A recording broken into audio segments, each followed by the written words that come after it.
بسم الله الرحمن الرحيم. يا أيها المزمل قم الليل إلا قليلا نصفه أو انقص منه قليلا أو زد عليه ورتل القرآن ترتيلا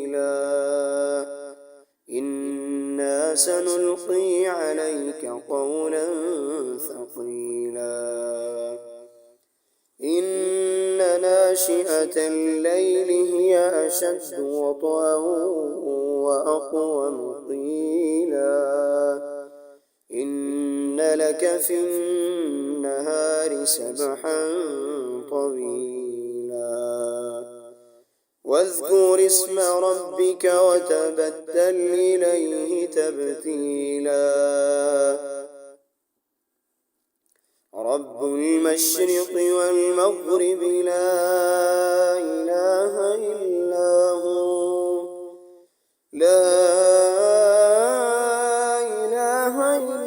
هو فاتخذه وكيلا واصبر على ما يقولون واهجرهم هجرا جميلا وذرني والمكذبين أولي النعمة ومهلهم قليلا إن لدينا أنكالا وجحيما وطعاما ذا غصة وعذابا أليما يوم ترجف الأرض والجبال وكانت الجبال كثيبا مهيلا إنا أرسلنا إليكم رسولا شاهدا عليكم كما أرسلنا إلى فرعون رسولا فعصى فرعون الرسول فأخذناه أخذا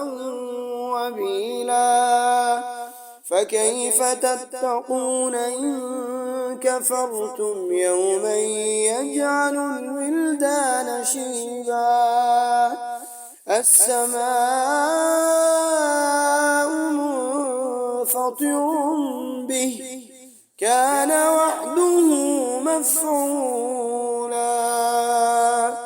إن هذه تذكرة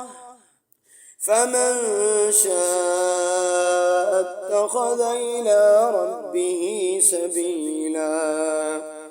إن ربك يعلم أنك تقوم أدنى من ثلثي الليل ونصفه وثلثه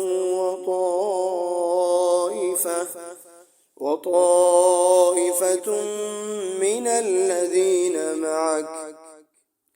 والله يقدر الليل والنهار علم أن لن تحصوه فتاب عليكم فاقرؤوا ما تيسر من القرآن علم أن سيكون منكم مرضى وآخرون يضربون في الأرض يبتغون من فضل الله وآخرون يقاتلون في سبيل الله فاقرؤوا ما تيسر منه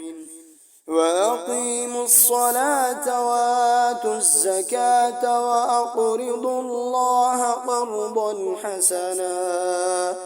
وما تقدموا لأنفسكم من خير تجدوه عند الله هو خيرا وأعظم أجرا واستغفروا الله واستغفروا الله إن الله غفور